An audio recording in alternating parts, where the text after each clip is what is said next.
All right. I believe we are probably live. More than likely live.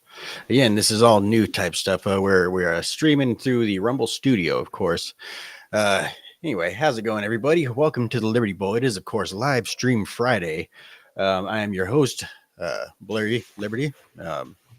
Here with my co-host, as always, Liberty Swine. And as you guys know, if you're a regular listener, we normally come here together every week on Friday night and kind of gather together the news, smoke a little herbs, and kind of decompress with all of the craziness going on in the world today. We talk conspiracies, news topics, current events, philosophy, theories, all kinds of different stuff. But all good times. So we do have quite a wild news week this week. It was definitely not a dull news week, to say the least. Real quick, how are you doing today, Swine? Doing damn good. Freezing out here, man. I've got some winter storms finally out here in the desert. And like you said, watching this news cycle is a good time this week. Good times all around. Right. Yep. Started out a little, kind of iffy at the beginning. There's of course, the border bill that would basically have granted amnesty to basically everybody coming in and keep the borders wide open just about permanently. Meanwhile, the majority of the bill would have been going to other nations' borders, right? Really not much to do with our borders. But that seems to have gotten shut down. And now they're just sending 95 billion to foreign borders instead. Right. We're talking about that bullshit that kind of started going off the beginning of the week. At the beginning of the week, we also had the troubling news of no Trump presidential immunity. Of course, that was pertaining to January 6th. Yeah, it's the Jack Smith case and the election interference out of D.C. Yeah. Hilarity there as well. All right, we'll be talking about that one. Chuck Schumer basically saying that if we do not pass this border bill and protect Ukraine's borders, then, well, your kids are going to be fighting over there in Eastern Europe if we lose this war. Or basically something akin to that. Basically says like we're in danger of losing this war, like, even though we're not at war, as far as I'm aware. We also got this is where it starts to turn around a little bit, right? So we also got Ronna McDaniels, right? As you know, Ronna McDaniels is the mastermind behind the, of course, just recent GOP snatching defeat from the jaws of victory run, especially during the 2022 midterms, where everybody thought it was going to be this great red wave. But of course, they were not funding the proper candidates, not funding any of the candidates that the people actually wanted to vote for. So nobody really knew who was out there yet that was an actual decent MAGA candidate, right? Well, she is officially announced that she's going to be stepping down. We'll be talking about that. That's essentially one of those ding dong, the witch is dead type moments. We also got in one of the most hilarious, absolutely, utterly humiliating election defeats, Nikki Haley lost the primary vote to, quote, none of these candidates in Nevada, right? So they literally, and it was not even a close vote either. It was like fucking like 60 something to 30%. Like she was nowhere near winning. She lost in a landslide defeat to none of these candidates. Right. We'll be talking about that humiliating defeat. And basically we'll be going into our kind of a recap, a catch up of election news. We also got 3 absolute traitor rhinos that are basically the people responsible for holding or for making sure that the border stays wide open and that Mayorkas stays in control of securing the homeland, quote unquote. Their names are Tom McClintock from California, Ken Buck from Colorado, and Mike Gallagher from Wisconsin. We'll be talking about these 3 pieces of shit just here in a little bit. And then in the latest news, could not have been a better day for Donald Trump at all. We have 2 real things that really kind of boosted the Trump campaign by a lot. right? We have the DOJ ruling, well, basically saying that they're not going to pursue charges against Joe Biden in terms of mishandling of classified documents. Now, of course, you may be saying, like, "Oh, yeah, well, there, of course, that's a mishandling of justice." But wait till you hear their reason why they're not going to be going after Joe Biden. We'll be talking about that here in just a second. And then we also have SCOTUS seemingly siding with Trump in terms of Colorado trying to get Trump removed from the ballot. Right? They have been basically having a field day with these attorneys from Colorado and these SCOTUS judges, all of them, not just the conservative Supreme Court judges. I mean, even down to Ketanji Brown's motherfucking Jackson, who cannot tell you what a motherfucking woman is or what the third article of the Constitution is about. She is even fucking wrecking these people. Like, it's absolute ridiculousness, and what may be a historic landslide, I guess, SCOTUS decision. It's looking like it might be a 9-0 decision on basically telling Colorado to go quote unquote fuck themselves. Right. So we'll go ahead and start with those first two here. Which one would you like to start off with, man? You want to go ahead and get going with Biden, or you want to start with SCOTUS? Well, I mean, we'll start with the best news first, right? SCOTUS, man, run with it. All right. So, I mean, as I said, there's videos all out there. I can't really pull them up right now because it's a Rumble technology. We'll probably pull up something right now in just a second. I'll see what I could find. But yeah, it's seeming like SCOTUS has been wrecking the Colorado attorneys in these decisions lately. What's your thoughts on that, man? I mean, it's pretty obvious, They're absolutely crushing, like you said. Even the leftist fucking justices were absolutely in there killing it. Even the normally completely moronic, Sotomayor, and believe me, she was moronic. Everything was, well, I don't understand, or can you repeat that? But even she was throwing some hardball questions. Of course, Clarence Thomas on fire, breaking it down to basically a bill passed to prevent state representatives that sided with the Confederacy from holding office. Why would that bill give that same state the power to basically nullify a federal election? And they're in there killing it. And something that I believe it was either Roberts or Gorsuch had come out and said that basically that Trump is, as a president, he's not an officer, he appoints officers. So it doesn't pertain to that station in the least. You know what I mean? So yeah, it definitely seems like he's going to get a unanimous decision, if not pretty damn close, man. Yeah. Yeah. I mean, it was, like I say, it was unconstitutional from the start, as we were basically talking about when they first started trying to come out with these decisions and unilateral rulings to ban Trump from the ballot in order to save democracy, however oxymoronic that may be.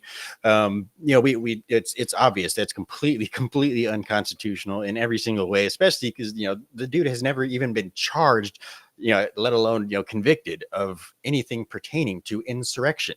Right. Yeah, and the impeachment failed. Right. Right. The impeachment failure. They keep saying this whole thing. Oh, it made it through Congress twice. Like, well, it doesn't matter. He needs to make it through both fucking chambers. So go ahead and fuck out. Nothing happened, motherfuckers. Right. Right. But they have to keep stressing that point. Like, oh, twice impeached in Congress. Well, if you didn't make it all the way, nobody fucking cares. It's not going down in history other than in your little opinion fucking pages and shit. All right. Yeah, but yeah, that's not really, and they really wasn't impeached, right? I mean, they tried to impeach him, you know what I mean? But they can repeat those lines all they want, man. You know what I'm saying? Yep. Yeah. I mean, ultimately, we're basically seeing the tides turning a lot here, in a major way, and the media is having a meltdown altogether. Oh, I did also forget to mention, we are also going to be talking about Tucker Carlson, of course, interviewing Vladimir Putin. I did forget to mention that in the intro, right? But, and something else with the court cases at that same time, you had Judge Eileen Cannon down in Florida in Trump's classified document case, basically smacking Jack Smith and saying that the information that wasn't classified originally by the federal government cannot now be classified after the fact. So, information that he was trying to keep secret is going to be admissible in court and released to the public. So that's good. I mean, of course, he's trying to appeal that with saying that it's going to endanger witnesses and whatnot. But it was, the same time. So it was, one more good day in the old Trumpsicles court saga. Right. Fucking sitting there with the fucking big old blunt in his mouth and the glasses on right now. Fucking thug life to the fullest. Dude. All right.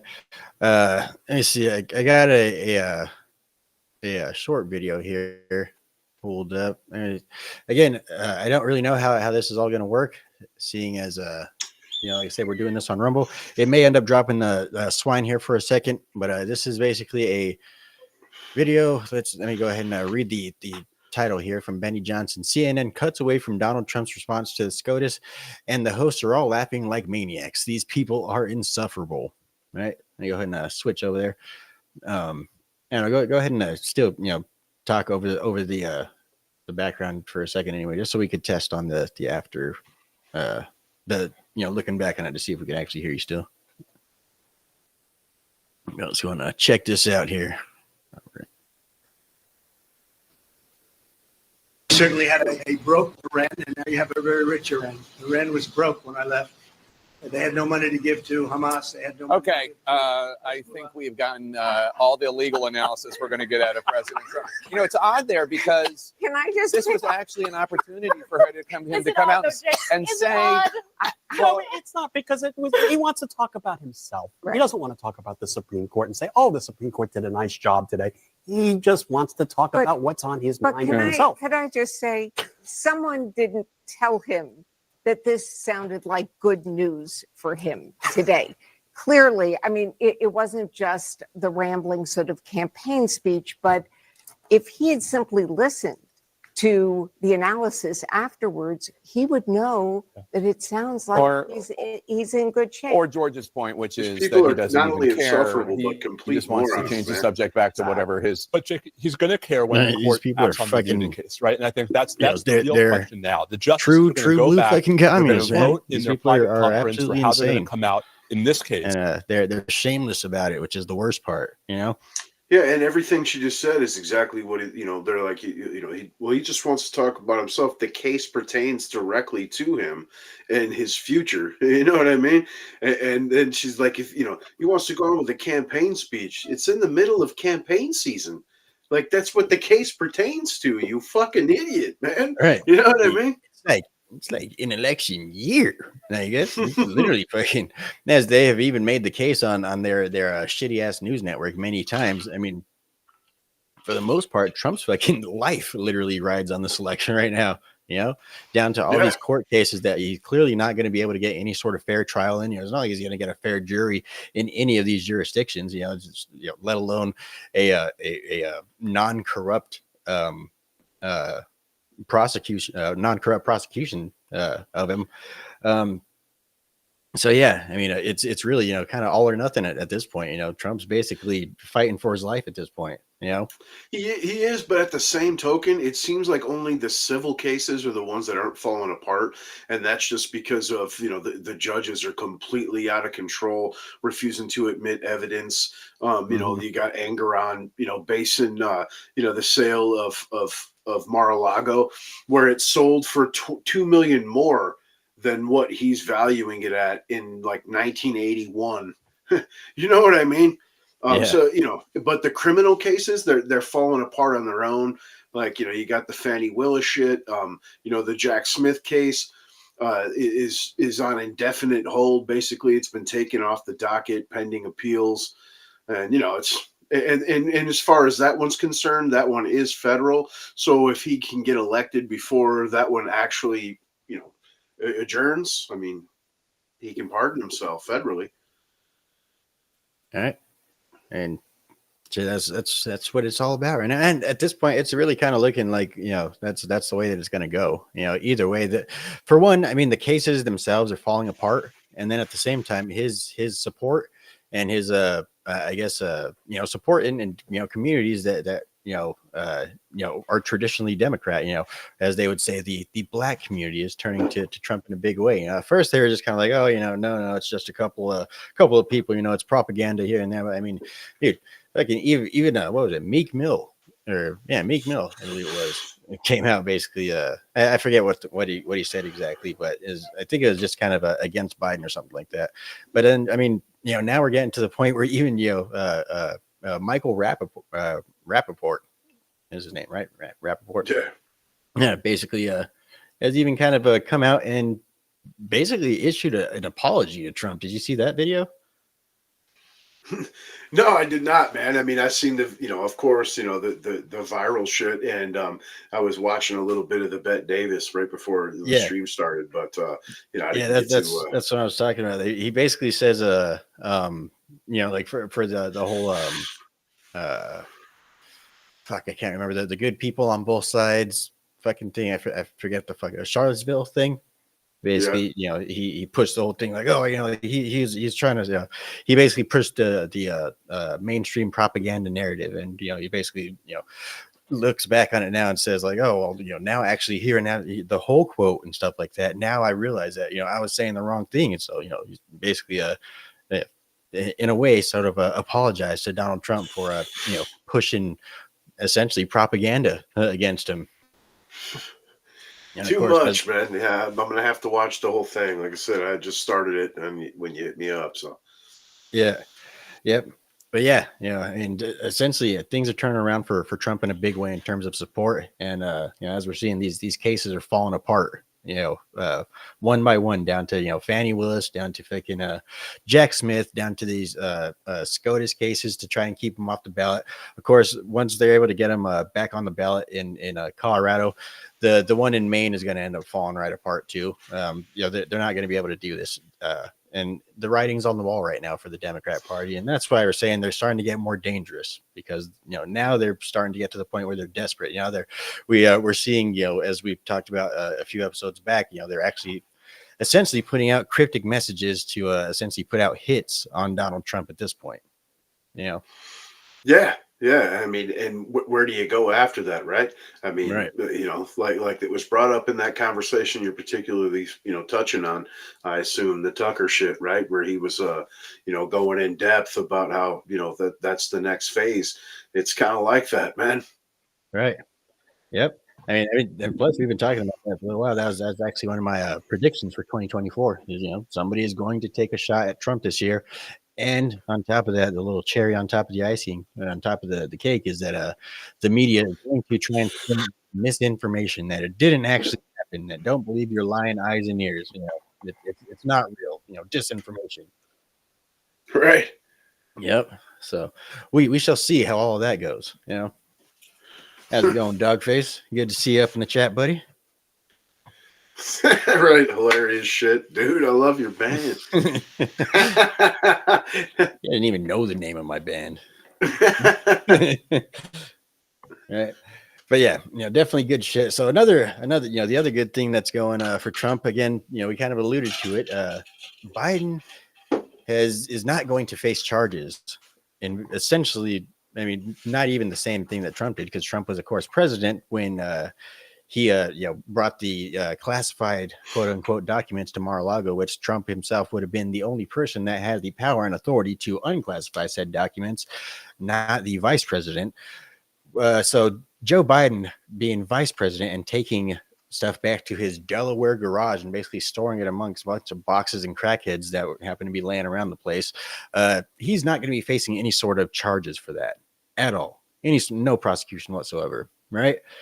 Of course, you might think like, oh, that's terrible. It's terrible, right? But the reason given for it is because, quote, let's see, Biden's, quote, an elderly man with poor memory that it would be unlikely for a jury to convict. Right? Let that sink in.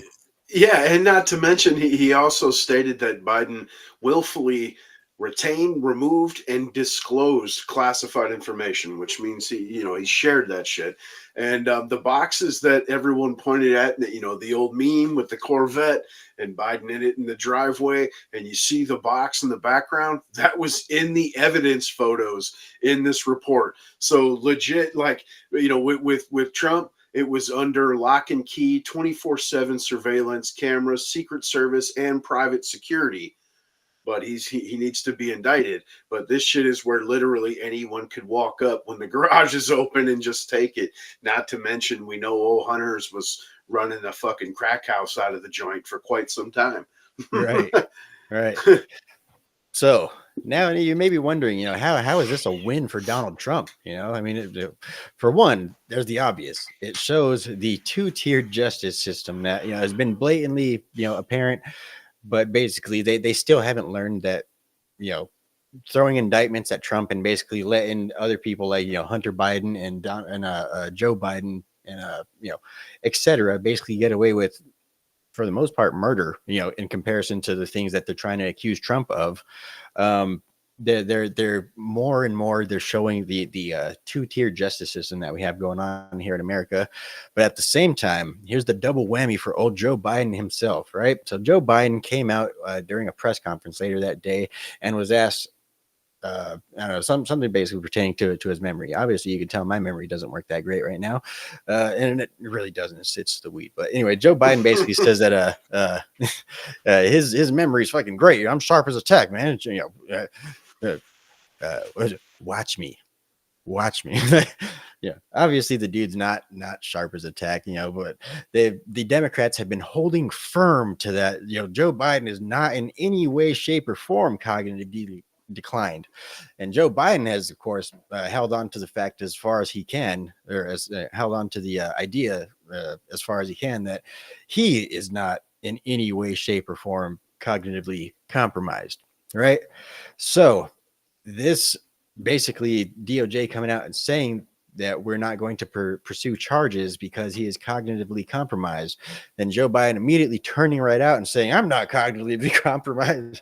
They gave him a golden ticket, a get out of jail free card that just said, you gotta wear the fucking special helmet for a couple of days and say that I don't remember, and basically bow out for the most part. And no, he couldn't even manage to do that. So it, for one, shows the two-tier justice system. It shows that Joe Biden is either one, compromised, or two, our justice system is completely corrupt. But in all honesty, it's really both. So I mean, really, all around, it's a win for Trump. The corruption is obvious. It is a win for Trump, but it's a loss for America. And if this dude is incompetent, to the point to where he can't, be held liable or go through a trial, how the hell is he running the country? And then if him arguing, I am competent, well, you better bring them fucking charges. You know Right. what I mean? And it's pretty funny shit, though. I mean, especially, you've been pointing this out for how long? I mean, this is a daily thing. This is anecdotal to anyone that watches anything this guy does. It's at the point now to where he can't speak a single time without some type of gaffe or falling down, turning into the Roomba. And like you were saying, well, look, my memory doesn't work. On that point, he was, at the end of that, he went on to say that he is the most fit in the country to hold that position. You know what I mean? And this guy, I'm sure he truly believes that in his own fucking mind. But that's pretty insane. The most fit. Yeah, that reminds me of that. Have you ever seen that video of the police officer like showing the kids the gun? He's like, I am the only one here that's qualified to hold this here Glock 19, right? So he fucking shoots himself in the leg. And, cheddar bombs it and shit. Everybody all right? Yeah, that video is fucking great. It's classic. It's one of the all-time viral videos of the internet, dude. But yeah, fucking that's basically what it is. I'm the only one here qualified to hold this office. Who's got my pudding? Where do I go? But yeah, but of course, he went on to do the old, snap out, the normal, it was senile routine where he, loses his mind for a second and screams, that's your opinion. Like, it's pretty good It's shit, actually man. the opinion of like what is it, 70% of even your voters, of even Yeah. Democrat voters. Like, yeah, it's a pretty strong opinion, isn't it? It's Yeah, pretty the much national the poll talk I of just town. recently seen, it was saying that only 28% of the country believes that he's, mentally fit enough to lead the country. But this is proof positive that he's definitely not. And if there was ever a doubt in anyone's mind, here it is for you. You actually have, from what I just got done reading, as a matter of fact, we really have a President Alice Cooper Biden. Yeah. So what do you think it is with Joe Biden? Do you think that Joe Biden is the hero of his own story? Do you think that he's really, in his mind, that like, I'm the guy and I'm gonna take old corn pop out behind the shed and I'm gonna give it four, and do you think that he really thinks at this point he is the only person that could save democracy? Do you think he really buys into the media narrative? Yeah. I believe he does, and that's why he constantly tells stories. I mean, you tell a lie enough times, it becomes the truth, right? And I believe that guy really thinks he got arrested marching for Nelson Mandela, and that he was involved in the civil rights, that he was a truck driver, a lifeguard, Right. so on and so forth. That he's Puerto Rican, he was raised in the Got the black church, lung from the mine and everything. Like, yeah. He spent more time, in the Jewish temple, than I mean, just on and on. I'm sure in his mind, Right. he really believes he's a jack of all trades, dude. Yeah. Youngest senator ever elected, uncorruptible. Right. But I mean, like at this point, right now, because I mean, obviously, I think that there is an actual rift going on between Joe Biden and the Democrat Party. Like, I think in Joe Biden's mind that I'm the incumbent, like I'm totally fit to run. But I mean, obviously, it's very apparent to everybody. Even the Democrats admit it. Like as we saw with that undercover, O'Keefe, deep undercover O'Keefe video. Even his own party knows that he is far in decline mentally, and he's clearly not fit to run. He's not fit to run the nation. He's not fit to run another election. He's not fit to run upstairs. Right. He's not fit to run his fucking own bathwater. right. And so obviously the dude can't run, and so like I said, from the National Pulse article that just got released, like I was saying, I just read it minutes ago. It was going on to say that, of course, it's all anonymous. I mean, you take it with a grain of salt, but that, old Alice Cooper Biden is basically running the joint, holds great power in the West Wing, shields Biden from any kind of questioning or prying eyes. You know what I mean? Like she's got a grip on the joint, man. And, with the leftist shit that's happening, of course, that's a feministic, mind frame. You see, the shenanigans that took place on the lawn and all that jazz. I mean, it's all feminist bullshit. So you could definitely see a so-called doctor up there, right? I mean, the professor from, the Frankfurt School of Indoctrination, man. What do you think of Jill Biden fucking running then? Do you think she might fucking like the fucking scenario that Tim Pool fucking has, Joe Biden is gonna in his last couple of months and stuff fall into decline, and she's gonna step up and she's gonna take the reins and she's gonna be the strong, empowered woman that stands by her husband till the bitter end, and she's gonna be America's sweet old, the sweetest first lady of all time and this and that type of shit, and then she's gonna pull off that fucking scenario. And it's a possibility. I mean, it's nothing. It's something I really haven't seen anybody entertain. But it is true. I have seen many people entertain the fact that the only reason Joe Biden is considering even running again is because of the fact that Jill Biden is she's grown accustomed to that first lady role. She's grown addicted to the fame and power and whatever the fuck I guess comes with the first lady role.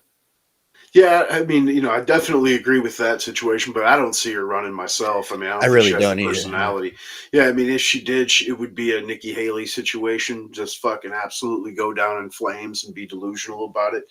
And her job, like Dogface says in the comments, is to just feed old Joe Biden's ice creams, man. Yeah. You know what I mean? It's Double chocolate chip. Yeah. I'm here because you guys have ice cream. Yep.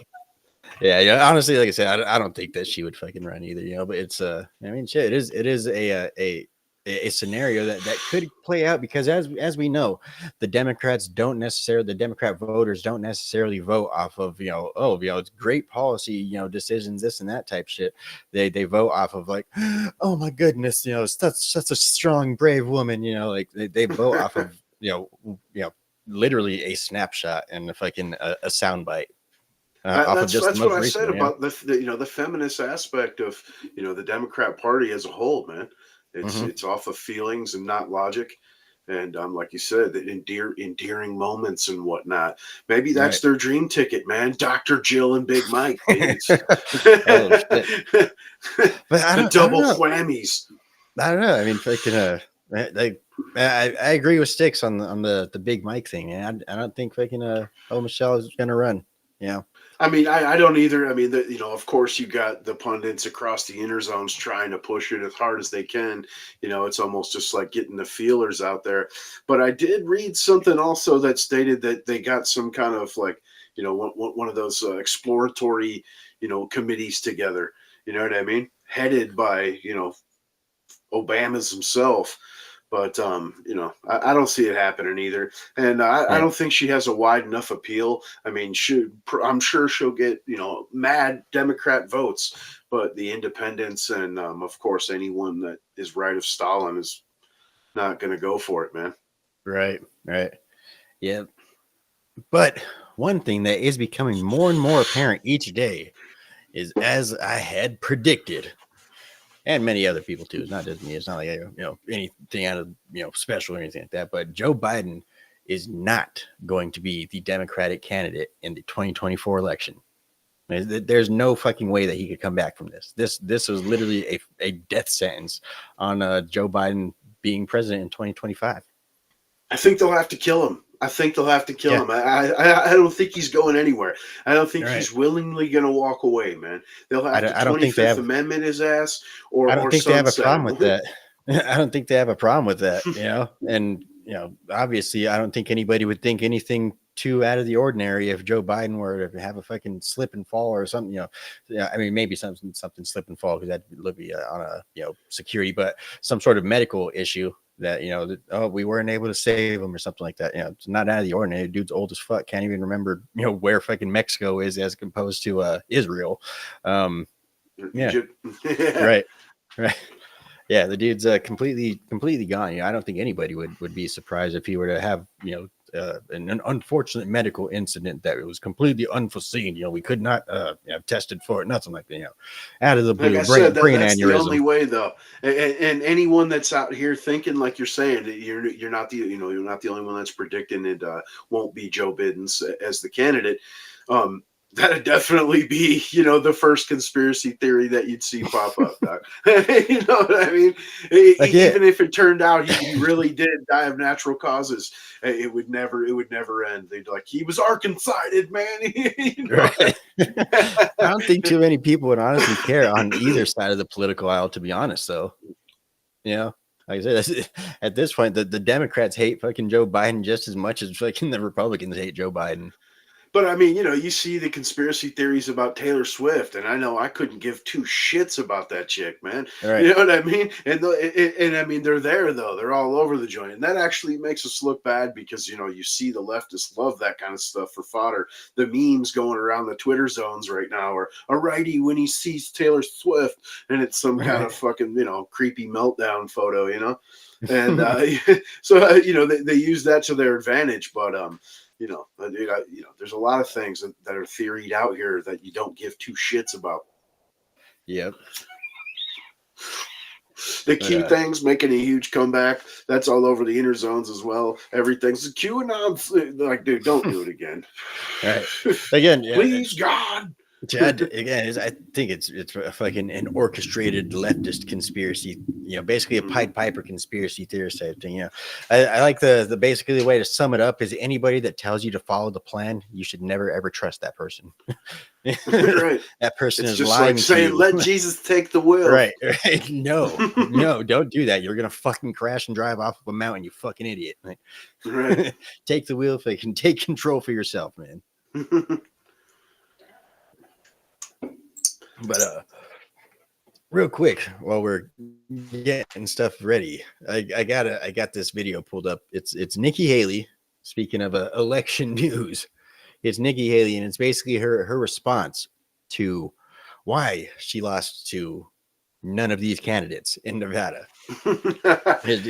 It's fucking hilarious. Again, you have to understand, she lost by a lot.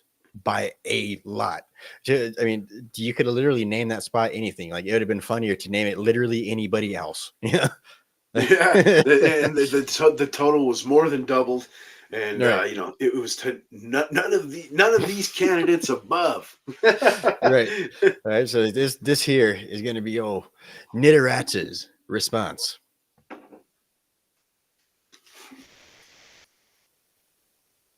Does that situation in Nevada hurt a little bit? No, I mean, Nevada, it's such a scam. They were supposed to have a primary.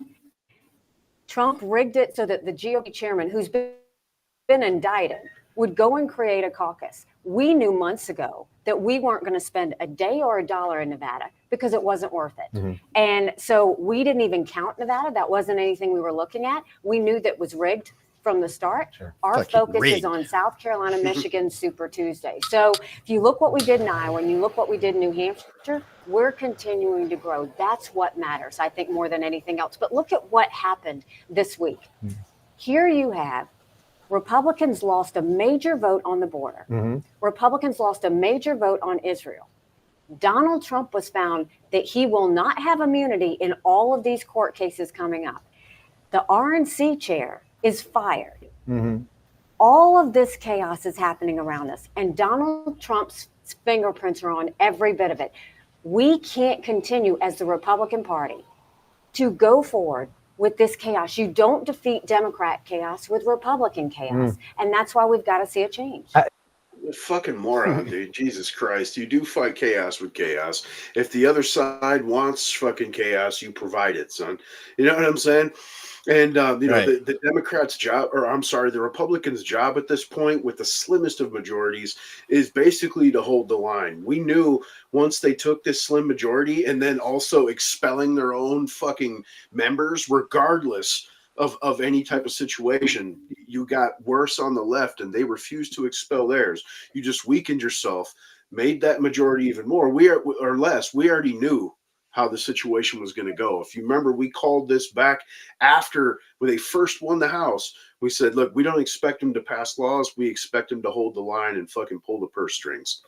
Right. You know what I mean? And this chick is, we can't continue as the Republican Party means we can't be the Republican Party of fucking George Bush. You know what I mean? Right. I think, it's should just re-emphasize it. We can't continue as this Republican Party. Yeah. We can't. Fuck no. Yeah. Absolutely it's the not. Same when it's the exact same thing when you hear a Democrat, Joe Biden's, whoever, stand up there and say our democracy repeatedly. They're not talking about us. And when you hear Nikki Haley say we can't continue to be this fucking Republican Party, she's not talking about us. You know what I mean?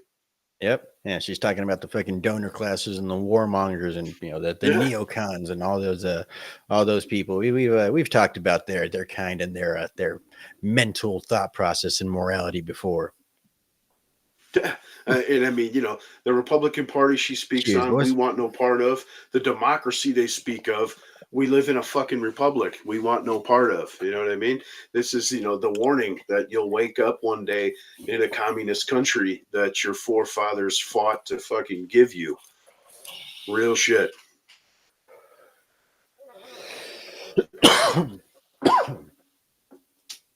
Show. And the way she says it was rigged, she doesn't tell you that she's right. It was rigged. That the Democrats that were in charge of the state legislature there changed it to the primary system, and fucking in protest, the GOP said, well, we'll have a caucus and that's how we're going to award our delegates. Fuck right off. Yep. And she knew that beforehand. So she should have been in that fucking caucus rather than the primary, but she knew she was going to get her fucking head cracked. Yeah. It's funny because she got it even worse than if she had, fucking ran in the caucus, Right. Yeah. If she would have ran in the caucus, she might have actually got a decent She might have lost with some amount. dignity. Yeah. I mean, she surely would have smoked anyone else. Because I mean, even in the primary she was in, actually Mike Pence got some votes, and so did what's his name? Scott, the guy from South Carolina. I want to say Rick Scott, but it's not it. He's from Florida. Yeah, so I can't remember either. Right, but Tim Scott. Yeah, exactly. Yeah. The guy that's floating around right now that everyone's saying Trump's going to name as the VP pick, man. You know what I mean? He actually got some votes. Both of those guys weren't even in the race. Right. And they still got more votes than Nikki. Yeah. So I personally think that it's going to be the way that Sticks said it's going to go down just in terms of not as per who his pick is. Again, I don't really know. Like I said, power play why it may be a female or something like that. I'd still like it to be a Ramaswamy, but I don't really think it's going to be that way. But I think that he's going to wait until after South Carolina, to where basically Nikki Haley loses in her own home state and is basically at that point forced to drop out. We would hope. Yeah, he's gonna wait till he officially has the nomination to keep the attention on just moving forward until then. Yep. But yeah, so Nikki Haley though, she's losing spectacularly, and she's really making an ass out of herself in the process. It's fucking hilarious though. It's watching her try and cope with the situation is absolutely fucking hilarious. Yeah, she hasn't come anywhere near Trump in any of the states thus far. Trump's won Iowa, New Hampshire, the Virgin Islands, Nevada. I mean, he's steamrolling through all of them, by more than just a double-digit figure. Right. And absolutely delusional. She's run, with the old, you guys made it clear it's a 2-person race, like you took third. What the fuck are you talking about, man? Right. Yeah. And it's a 2-person race, is in Donald Trump and whoever the fucking Democrat nominee is going to be. That's the fucking 2-person race that it is. The whole fucking primarying it's over. It's going to be Donald Trump. Like I said, the writing's on the wall too. In the aggregate polling, in the general, Donald Trump is beating Joe Biden. And like I said, again, I don't think that Joe Biden is going to run, but I do think that sentiment is growing much more for Donald Trump than basically any sort of Democrat right now at this moment, especially with the geopolitical tensions going on. And with the interview that was coming out with Tucker that we'll be talking about in just a minute, and that's definitely I think it's gonna help boost Trump in the polls too. But we'll be talking about that in a second. You got anything else on old Nitterata and the 2024 primary? Just that she should take heed to the letter that was sent out to her today by some pretty heavyweights in the conservative arena, begging her to fucking drop out and consolidate and stop trying to damage the Trump brand when know that's going to be your nominee. Yep. Yeah. Pretty much. And it makes sense. Like I said, I think she should have dropped out fucking after not Iowa, fucking New Hampshire. Man. Yeah, I mean, fucking Iowa. She poured money into the joint. Really, she should have, at that point. But obviously, I mean, I would give her fucking New Hampshire. At least she, if she hadn't dropped out in Iowa, then it would have been Ron DeSantis and Donald Trump still in New Hampshire.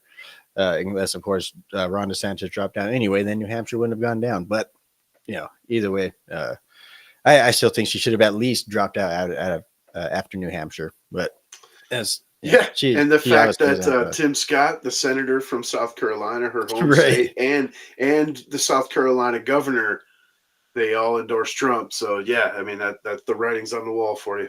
Right. Smell later. Yep. So speaking of heavyweights dropping out in the Republican side, we also got Ronna McDaniels, man. Oh, fucking Ronald McDonald, the clown, fucking herself, niece, of course, of Mittens Romney. So of course she's a establishment's royalty, right? She has officially said that she's going to be stepping down as GOP chair, right? So what's your thoughts on old Ronald McDonald's, man? Well, I don't know why she's been in there that long. She can't raise money. You know what I'm saying? I know at towards the middle of the summer, the Republican Party was down to like $2 million on hand in cash. They've come up some since then to like 43, but that's compared to the Democrats like 87 in that same time span. And she's basically lost every election season that she's reigned over. 2018, 2020, 2022. Yeah. You know what I mean? So it's, it definitely, she should have been gone. I think the only reason she was there is because of obvious political connections with the Senate and, Mittens. All right. The momentum is real on this, on the MAGA train right now. They said it's we're the philosophy is really taking over. Like we had mentioned before, it's getting to the point where their old Republican Party is dying out. And it's basically, if you're not on board with what we're doing over here on the MAGA side, you're gone. You're not relevant anymore within the political sphere. Nobody wants what you're selling. Yeah. The thing is though, is who they replace her with.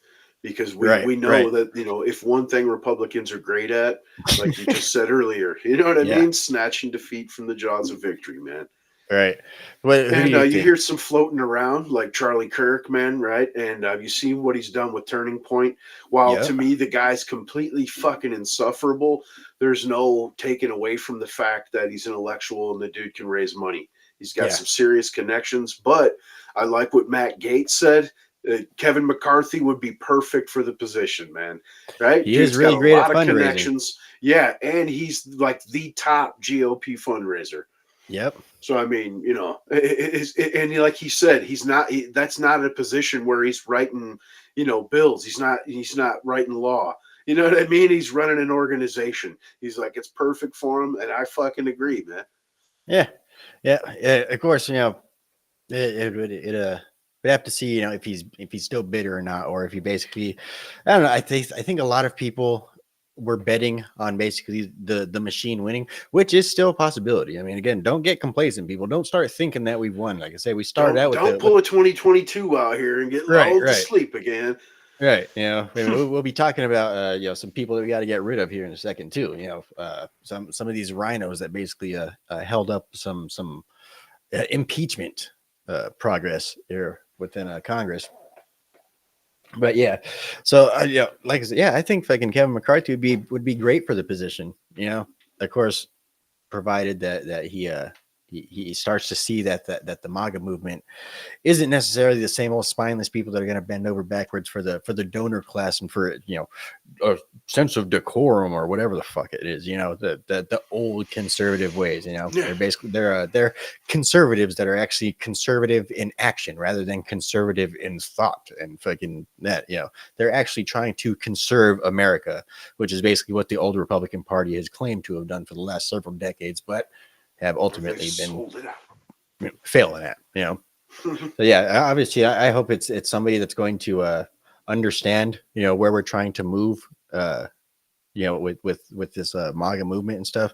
But we'll see how it ends up going. But one thing that I did kind of read is how much of a role did Trump have to play in her stepping down? I mean, it seems like the guy has more sway over the organization than one would think, right? I mean, he came out and basically in an interview and said that, he sees, change that needs to take place and he thinks it's going to happen pretty quickly. And then it was only maybe 48 to 72 hours later that you started hearing that she's going to announce she's stepping down. So I think he's got a little more pull over the org, man. And again, I think the writing is on the wall too. Like I said, I think a lot of people were betting on the machine to win, And I think they're kicking themselves in the ass right now, trying to save whatever scraps of their career that they may still have. And so I think Kevin McCarthy would be great in the fucking working in the mailroom, yeah. Yeah, for sure, man. Yep. Yeah, man. But something that either side of the establishment just can't seem to understand is that the whole MAGA thing is bigger than Trump, man. Like we said repeatedly, it's the current face, the current avatar, whatever you want to call it. But in reality, it's a movement, and it's much larger than one man. It's fucking tens of millions of people that are sick of paying almost half their check in taxes while prices rise around them, and everything's fucked. I mean, right. It's not even a cohesive business, or I'm sorry, a cohesive atmosphere to start a business, and that's what our country's based off of, is free market capitalism. You know what I mean? And it's been screwed over and regulated to the point to where it's almost unfeasible, and unless you're doing some online shit or whatever, and they just want to return back to, I know this is horrible fascisms, but we just want some morning in America. You know what I mean? Right. And that's all Trump represents is, 80s fucking Americana, man. Yep. Yeah. I mean, what really builds a strong America is a strong middle class. Who would have thought? I mean, fucking that's the old fucking commie ways, is they got to destroy the middle class. They got to basically make it a two-tiered system, and that's basically what we're seeing going on right now in America with this high inflation and all this type of stuff. As we mentioned, a few times before, the people up at the top, they're not even feeling this inflation right now. Inflation is a tax on the poor. And that's the way that it's always been, and that's what we have going on in America right now. We're having it. That's why there's civil unrest, is because there's a huge wage inequality. Not to take a term out of the leftist book, but in terms of societal, the elites versus basically the blue collar workers, there's a large wage gap, I guess. A wage deficiency. Basically we can't afford to fucking feed ourselves and pay our bills at the same time. Meanwhile, we got all these people up here basically I'm gonna go move to my third house this since the pandemic and this and that. It's obviously not something that's sustainable, and it's something that's obviously ripping this country apart at the seams. But again, there's hope, because the fact that a lot of people are starting to come to this realization, and they're starting to realize that the last time that they had any semblance of a decent wage, or were able to make a decent living doing just a regular old average Joe job, was under one Donald J. Trump. And so that's why I think a lot of people are starting to look back to what we had pre-pandemic. They're starting to reminisce on an old Donald J. Yeah, again, an NBC poll, right? A good leftist, censorious fucking news source just dropped results of a poll where it says that the vast majority of people, an uptick, 47% of people polled, again, from a leftist source, say they look back on the Trump presidency more favorably, and, basically people realizing, don't know what you got till it's gone. Right? Yeah. Yep. Yep. Mm-hmm. Like we said, though, man, the tides, they are returning. We thought it was going to be the red wave in 2022.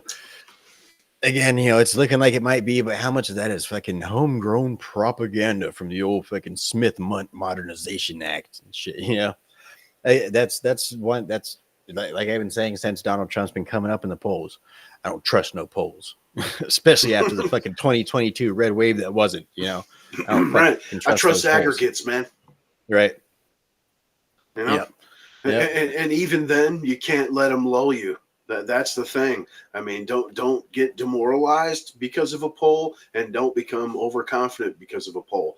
Stick to the motherfucking plan, and not that you trust the plans. I'm saying go to the motherfucking booth and vote. You know what I mean? Right. Not trust the plan. Like, the plan involves you too. Like, you actually have to fucking put in some action by actually going out and voting. No one's taking the wheels. Right. Yeah. But So speaking of voting, right? So if you live in the states of Colorado, California, or Wisconsin, and you happen to have a person named Tom McClintock, Ken Buck, or Mike Gallagher as your representative, they got to go. they fucking got to go. All right. So these are the three people responsible for basically making sure that the border remains wide open. Things continue as planned. We go full steam ahead. All right. Basically, as we talked about last week, Mayorkas was brought up for impeachment in Congress, and we weren't too optimistic on it, because as we showed last week, Ken Buck was basically already saying that, oh, I'm not going to vote against it. So that's basically one vote that we were able to count as basically that's going to be a no. And with the slim majority that the Republicans have in Congress right now, it's basically needs to be all hands on deck in order to get stuff like this, to go through, right?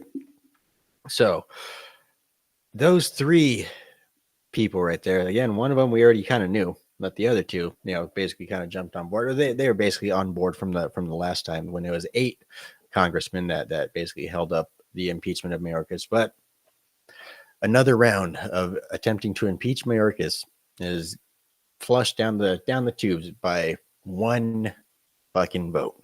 One of these motherfuckers, of course. Scalise, 216 to 214. Right. Of course, was it Steve Scalise was in the hospital getting cancer treatments, correct? Right. I believe. Right. So he was unfortunately unable to vote. But they are going to be, as from what I understand, bringing this back up again very, very soon. So, I mean, it's, again, it could still happen. And they shot themselves in the fucking foot because they expelled George Santos and he would have voted yes. Right. So it actually would have been a tie. Right. Yeah. It really is. It's a numbers game. You don't necessarily have to like the people that you're around and stuff. You don't necessarily have to see eye to eye with them 100%. Just when it comes to things like this, again, we need all hands on deck. We need numbers. We don't need fucking people that are, saints. We don't need fucking people that are necessarily good-hearted people. It's not like good-hearted people and politicians are, synonymous or anything like that. So until there is fucking a guilty verdict, the motherfucker stays, right? Same thing that's going on with Bob Menendez right now, which again, old fucking Lurch himself, John Fetterman is basically the only person trying to get Bob Menendez. Again, Bob Menendez is the senator that basically was working on behalf of, was it Egypt, I believe? Yeah, taking gold bars and as bribes from Egypt. Fetterman's the only person trying to get him fucking removed, right? The dude is clearly guilty as fuck. Again, all this stuff with the George Santos, as Fetterman so put it, they're kind of funny. He said like he's a fucking cowboy astronaut in space, and like his lies were kind of funny. Bob Menendez, he actually defrauded the fucking the nation and basically took bribes from foreign leaders in exchange for favors. Right. That's a lot worse. Santos just basically bullshitted about who he was and where he was educated. You know what I'm saying? I mean, like, am I sticking up for the guy? Am I saying he's a good guy? Not at all. You know what I mean? Complete shitbag for all I know. Yeah. But the point is that's what gave us the fucking majority. The people voted for that majority, and they should be the ones to decide to end it. Right. Even if the dude is a lying fucking scumbag, he was a representative in New York, right? So I mean, it's the people in New York. It's up to them to do their due diligence as to whether the dude is a honest guy or not, which it's far and few between in a place like New York. So I mean, if they voted the guy in, then well, it's on the voters. Who is it on us to fucking kick the guy out? They voted a fucking a guy in without doing any sort of research on him, but that's on them. Whatever, Yeah. At least he's there. And that's one body and a vote. That's where the whole Ken Buck shit, like you said, what a squishy fuck. You see his picture, he just looks like a squishy fuck. And then he talked about setting precedent and whatnot. And it's like, dude, this precedent's already been set. And like you said, returning to decorum, the decorum's been dead. You know what I mean? Decorum was killed years ago. Right. And at the same time, Ken Buck is a kamikaze right now. Ken Buck has already announced back in November 1st that he's not going to be running for re-election. So right now, Ken Buck is a kamikaze. Ken Buck don't give a fuck. Ken Buck is trying to get some of that donor money. Ken Buck is trying to get a good fat retirement check from the people. He wants gold bars. Right. Ken Buck wants some gold fucking bars. That's what Ken Buck is doing right now. He's already said he's not running for re-election. He's trying to fucking destroy the vote. So his whole we need to keep decorum. What if the Democrats use it against it? Bullshit. He's just trying to give an excuse to where he doesn't basically have to come out flat out and say the Democrat fucking donors told me not to, so I'm voting no. Yeah. Yeah, and it seems like the vast majority of the Senate, they don't care about open borders or running up debt because most of them would be dead in the next fucking year. Yep. Yeah. Yep. Absolute bullshit, man. It's a controlled fucking burn.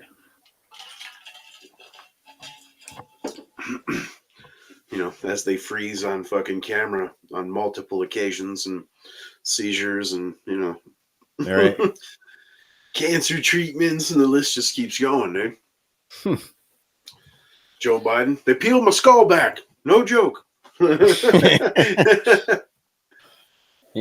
Fucking speaking of election promises and shit, what happened to that fucking cure for cancer, Joe Biden, and that cure for Alzheimer's and diabetes? Diabetes. Right. Oh, fucking Joe Biden's, man. That dude is that dude's not fucking running, man. That dude is not running. Yeah. I mean, like I said, I think they'll have to kill him. That's the only way you're getting rid of Joe Biden's, or they 25th his ass. Yep. Taking incompetence. All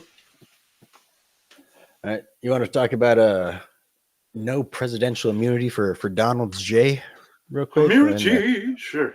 Immunity. Then we'll kind of talk about the implications of what that may bring down the pipeline. Such a ruling may bring down the pipeline in the future.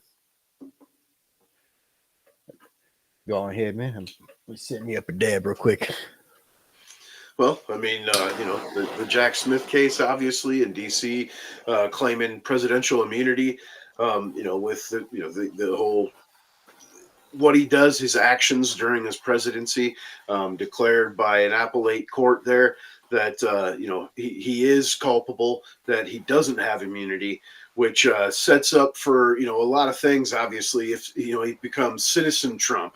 Right, he's no longer president, so you think about all the war crimes from previous presidents. I mean, Obama, had American citizen droned out, him and his 16-year-old son. We know Bush, unceremoniously and without logic or reason, started bombing Iraq basically to finish Dad's war. Right. His dad himself, was basically bombing for oil because we didn't give two shits what goes on with their populace over there. Obviously, that's not the case. Yeah. Basically, you could just keep going. Name a president. We could name a fucking crime. At this point, what president is not guilty of committing some sort of crimes outside of their presidential duties? Or supposedly George Bush is wanted by the World Tribunal. So I mean, been found guilty of war crimes, and they're trying to do the same thing to Hitler's peas right now, right? Yep. But to backtrack a bit, touching back on that SCOTUS ruling, something that was brought up was basically like the emoluments clause. Like if they're saying that the 14th Amendment doesn't apply to Trump because he's not an officer of the United States, he appoints officers. Well, then that would also make him immune to the emoluments clause. So that would basically say that, they could enrich themselves while in office, but that would also get rid of some of the lawsuits they're trying to put on Trump for his hotels making profits while he was president. You know what I mean? So it's kind of like that. The reason I was bringing that's, the same type of situation, that immunity, portion, man. It's that's a gray area, and a lot of these documents, while written in great detail and obvious, came from deep minds. It's they left out the president for a reason, and right. You'd think that that would be something that they would zero in on if that was an actual concern. I mean, and it's because the entire country elects a president and not a state or, you know, a group or what have you. Hence the reason for the Electoral College, and hence the reason the Democrats want to do away with it. You know what I mean? Yeah. Cheers, guys.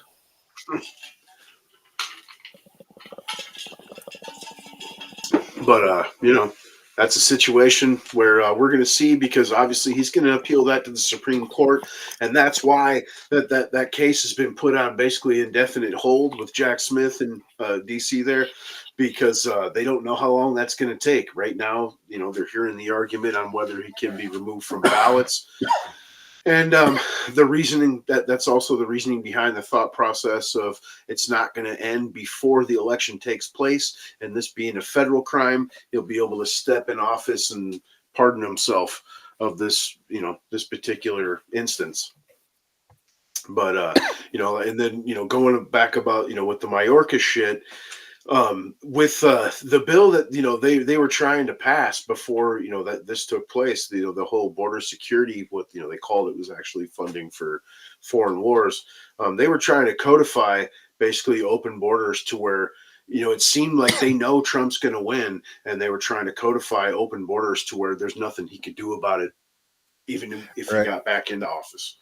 Right. You know Let's go ahead and talk about that border bill. So basically the border bill, you know, from what we understand of it, is you know, more or less dead on arrival. It's Mike Johnson has already said he's basically not even going to bring it to the floor for a vote. Either way, it's not going to pass anyway. So the border bill, as you mentioned, it basically keeps the border open for the most part indefinitely, right? What does it allow up to like 5,000 people a day, not including unaccompanied minors, of course. Right, so that means right, like and that 5,000 is not even up to. It's then they have the ability to close the border if it's 5,000 for 7 consecutive days, or over 8,500 in a single day. But it actually doesn't close it; it just moves crossings to ports of entry. Right. And then, of course, you're going to have, you know, the Democrats all throughout the, you know, attempted impeachment of Mayorkas to basically cite like, oh, well, we're trying to close the border. We're trying to do all we can. The Republicans keep voting down border bills. It's because this is your fucking solution to the border crisis, right? You're a solution to 8 million immigrants, illegal immigrants coming into America is, well, don't make it illegal. And then we don't have an illegal immigration problem. See, simple, right? That's how you fix the immigration problem. Is you give them all IDs and put them to work out in the fields, like bend and scoop, right? Yeah. Racism's at its finest, man. Yeah, make sure you give them voters. You know, make sure you give them voting rights first. That's the first thing you need to give them. And we need to get the border patrol out there. We need to, you know, at least, you know, another $10 million for border patrol. They're going to need a lot of fucking sandwich supplies. You know, we need to fund all of this stuff. You know, like, yeah, that is why the Republicans keep voting down or keep refusing to pass any of your guys' so-called border bills. Right? It's because it's all shit like this. Right, it's basically blanket amnesty for all the people that illegally broke the law and, you know, came over the illegal way, did not even attempt asylum, anything like that. It basically gives blanket amnesty to all these people, gives them voting rights, and it really is blatantly the Democrat voters, the Democrat Party trying to replace their voter base because of the fact that, you know, they're alienating a lot of people, a lot of fucking people with their you know, grabs at power. That's a goddamn conspiracy, dude. Get your tinfoil hats, guys. Yeah. That's it. We're on some list somewhere. Yeah, but you know, it's $120 billion, you know, bill, and you know, it's basically $60 billion to Ukraine, 14 to you know, Israel, and then you know, they're talking about hiring 3,400 new officers, but the officers are processors. They're asylum officers, so they're there to move people into the interior. They're not there to prevent crossings or anything like that. And you know, basically what it boiled down to, when all was said and done, 12 billion would go to the CBP and, you know, Homeland Security. And you know, basically it would give Mayorkas like almost unchecked power. Basically, he could grant green cards, which gives you permanent residency. When right now, it has to go through a court process, and only a judge can decide that. Yeah. Yep. So instead, what do they decide to do? Now they're trying to basically pass what is essentially the same bill. Because keep in mind, like you said, there's only about 12,000 of this going toward the border, toward our border at least, and there's like about 100 billion going toward Ukraine and Israel's border. Taiwan. At the same right, Taiwan and the people of Gaza, right? Is it as we said, we like to make sure that both sides of the foreign conflicts are funded. So of course we're going to send it to Gaza, right? Which of course Gaza, the people in control of Gaza, they're totally going to make sure anything that we send to them is going to be evenly distributed amongst the people, right? It's not going to go to Hamas, right? Yeah, definitely not. We're absolutely not funding both sides of this war. You're absolutely insane if you think otherwise. Right. So basically, they decided to pass that. They're trying to pass that portion of the bill without the border provisions, right? They basically they're pushing through the same exact bill without the border provisions. They basically loaded it to a $95 billion foreign aid package, as opposed to a $120 billion border bill that really does not cover our border at all. All right.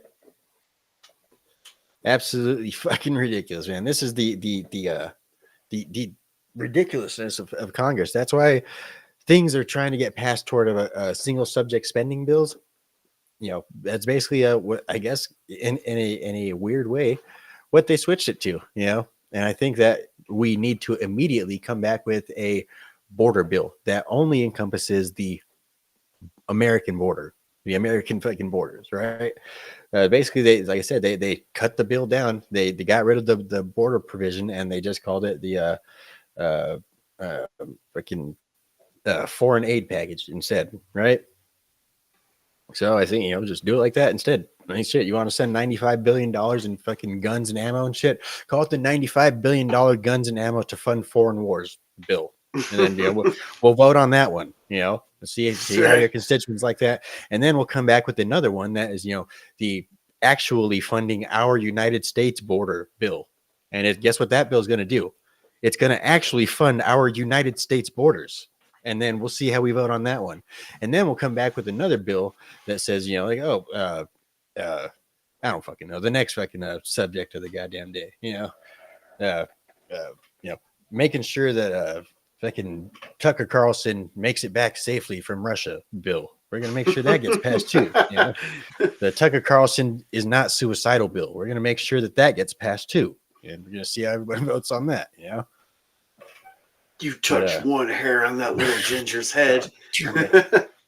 Right. We'll go to fucking war for Tucker Carlson. Fuck around and find out, bro. No, I'm just the meltdowns over that guy are just too much, man.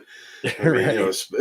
I don't know how you could ever look at that guy in a negative manner, dude, especially when you see him like in more personal fucking videos, like, outtakes or something. He's always laughing and fucking smiling. And you know what I mean? Like, he seems like a genuinely good dude, man.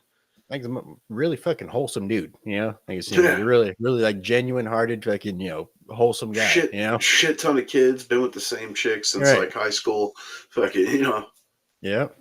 Yeah, that's the type of guy that America inspires to be. That's the example of the American dream. That's good-hearted, red-blooded American right there. Yeah. Yeah, but nowadays journalism makes you a Nazi fucking Putin supporter. Right, it puts you on hit lists nowadays. Yeah. And these people have no idea not only what fascism means, but the fact that they're like, Putin, he wants to fucking, reinstitute the USSR, but Putin's a Nazi, you know what I'm saying? And, it's they don't know the difference between the two, even with themselves. Like, if he wanted to institute the USSR, that's, Nazi. I mean, I'm sorry, that's communism. And these guys purport to be communists. I mean, half of them, you know what I mean?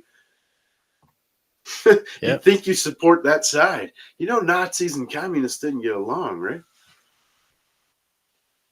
Right. You know, they weren't like exactly, buddies, in World War WW2, right? Right. Dude, so see what else we got. I guess, pretty much that's about what we got left is we got Chucky Schumer basically saying the quiet part out loud, which he's not the only person. We got clips of what is like the foreign minister or something like that of Germany basically saying the quiet part out loud, that we're at war with Russia, Europe's at war with Russia, America's at war with Russia, basically everybody's at war with Russia, but actually no, it's just Ukraine. We all just support Ukraine, right? Like we're on that actually attacking Russia, right? We got basically, Chuck Schumer saying the quiet part loud, except, now he's saying it with, by threatening our children's, right? We're if we don't get these sort of bills passed, this foreign aid for Ukraine, we may lose this war, and then your kids will be fighting in a NATO nation in Europe. I mean, yeah, these people are fucking lizards. These people are absolute fucking scum.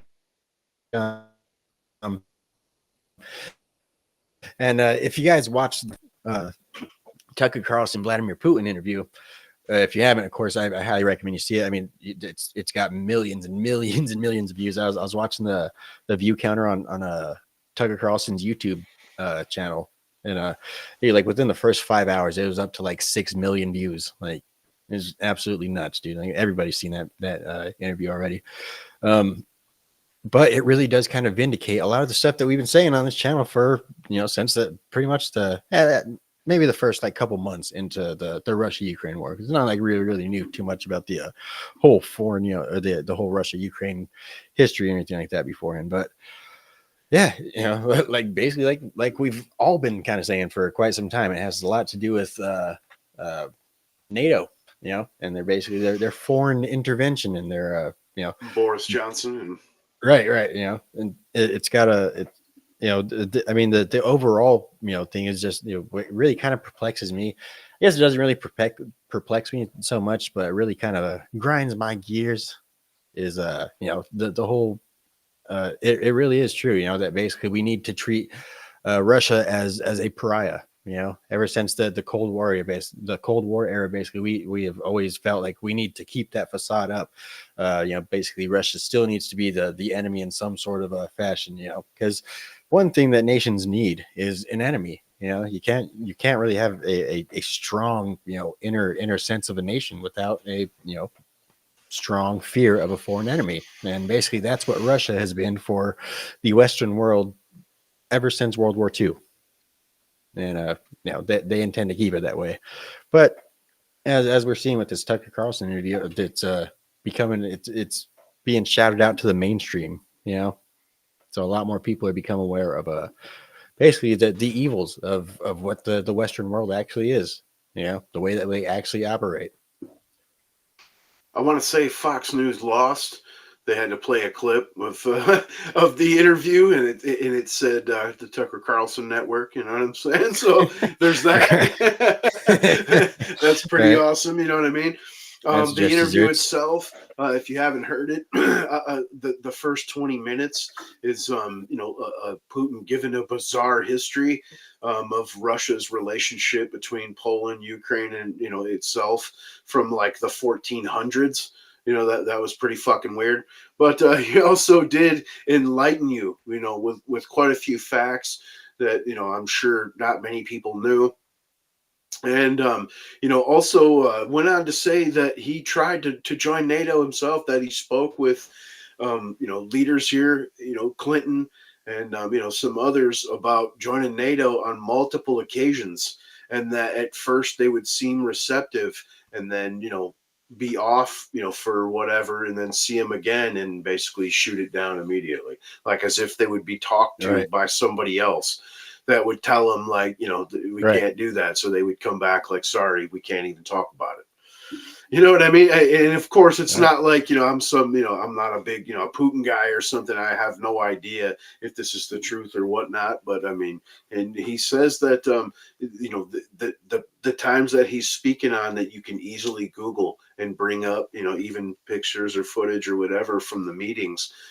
And, he's like, I've tried to make peace. We've tried to, give deals and, work business, and it's never reciprocated. You know what I mean? And it's like, or it's like the inner party says, we were always at war with Eurasia, right? But, it's definitely an eye opener. And like I said, the meltdowns are the best. But, about the 36-minute mark is where you start getting some good shit. It's where you start getting to the real meat and potatoes of what's going on, within the country. And he talks about the Minsk agreements and all that, all the bullshit basically since 2014, with the Minsk agreements of Barack Obama, basically, the Western encroachment on the what used to be considered Russia, especially after World War II, which again, it's I guess how you look at it, with the World War II, basically. Russia did kind of get the lion's share of everything. Russia got half of fucking Europe after World War II, and then slowly basically NATO started doing their Western encroachment after the fall of the was it the fucking Berlin Wall and all that. So basically after the fall of the USSR, fucking NATO's been doing their westward expansion ever since, and basically swallowing up those old parts. And that's basically I guess Russia trying to save Ukraine, at least out of all of the more European parts of the state. Again, not trying to be a Putin stooge, but I guess I can understand the sentiment. I guess that Ukraine and Kiev and all those places are part of a Russian origin, I guess. So yeah, you probably definitely don't want to lose that, as I've kind of made it like I guess juxtaposed into American society. It'd basically be like if Texas did actually fully secede, and then Russia basically took Texas under their wing and basically started putting their Russian missile bases on fucking Texas. It'd basically be the same type of way that we'd feel about it at that same if the shoe was on the other foot. It's a big part of our history and shit. It's I guess that's the way that the Russians are kind of looking at least Vladimir Putin is kind of looking at it. You might get to see something like that. Apparently, just within the past 24 hours, though, Russia's put out some shit saying that the sale of Alaska wasn't legal, and that that they're going to take it back. Shit. I don't know, man. We'll see how that goes. If that goes, fucking we need Trump, and then at that point, if that fucking were to take place, I'm sure Trump will not let that fucking fly. That is our drill, baby, drill. I In which case we're gonna drawn. He's gonna fucking back that up real quick. That's just gonna be fucking bomb, baby, bomb. The comment, dude, fucking dog face, bro. Tucker blew up the oil pipes, man. Right. Right. And that. Again, that's another part of the interview. Again, there's not really much way of actually knowing, but basically Vladimir Putin kind of points out like who has means and motive. Like that's basically our gas fucking line to that's our lifeblood. That's the way that we fucking make money. That's how our economy is fucking built off of. Why would we destroy our own fucking pipeline in the middle of a war? It doesn't make any fucking sense at all. And furthermore, who has the means to, have a submerged fucking explosives to blow up such a pipeline? Definitely isn't fucking, anybody other than the Western world. So it's more than likely probably going to be the United States or just at least somebody within the Western world. In the interview, Putin's fucking reply, and Tucker says, "So who blew up the Nord Stream?" And he says, "You." Right. That would mean you. Right. Yeah. It's definitely a great fucking interview, man. It's good shit. Again, the part that I stress, that I've been kind of stressing a lot since the start of Biden's sanctions on Russia. You talked about our American economy. right? So that's something that we've broken down on several occasions, because that's one of the things that I point to constantly as that's my black pill. That's my absolute black pill is our economy. And it's the fact that it is based off of one, trust, and it is based off and it is basically what's propping up the world economy, you know. And America is not a trustworthy nation, you know, and it's become very, very apparent to the rest of the world. And especially with us imposing economic sanctions on foreign nations, that, you know, that's basically us weaponizing our dollar against foreign nations, where the only reason that these foreign nations even put their trust within the United States to be the world reserve currency is basically because they were supposed to be a free market fucking system. You know, they weren't supposed to be, they weren't supposed to have the ability to fucking print money at fucking will, right? They weren't supposed to have the ability to have basically tangible fucking, coinage. Right. They weren't supposed to be able to weaponize it against fucking foreign nations that disagreed with them. And so that is a something that, that, like the saying goes, with honor. Honor is basically something that you're born with. It cannot be taken away from you, nor can it be granted to you. It must only not be lost. And basically America at this point has lost it. And it's something that you don't really get back, Yeah, and I'm with Peter Schiff. I think the people that are, talking about this, we need to replace it with like Bitcoin. You're a fucking idiot. You know what I'm saying? Like all it takes is one EMP to wipe your shit out, bro. You know what I'm saying? Right. Like, you lose your pass key. Right. That money's fucking gone forever, dude. There's no retrieving it. You know what I mean? And dude, unless you're trading through, a third party. Like if you just have a straight digital wallet and you lose the passkey, everything's fucked. Not to mention, the government oversight. They're, creating these, digital currencies backed by central banks for a reason, because they want to be able to control that avenue, man. And it's going to happen regardless. Sure, plenty of people have made money. I have crypto too, but that's not what you replace your fucking currency with. Asinine shit. And that's why it's a call really to go back to something tangible, right?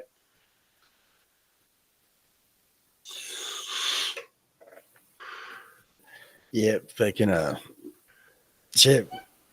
the BRICS nations, that's the other possibility that people are, that other nations are taking off with. It's I don't know how it's all run. I don't know much about it other than the nations that are really kind of involved with it, which is a lot. And it really does seem to be basically surpassing the people that are on board with the American dollar, basically as the world currency. So it's really it's up in the air. Like, I forgot where I was going with that. I'm kind of stoned. It's tangible currency, man. You know what I'm saying?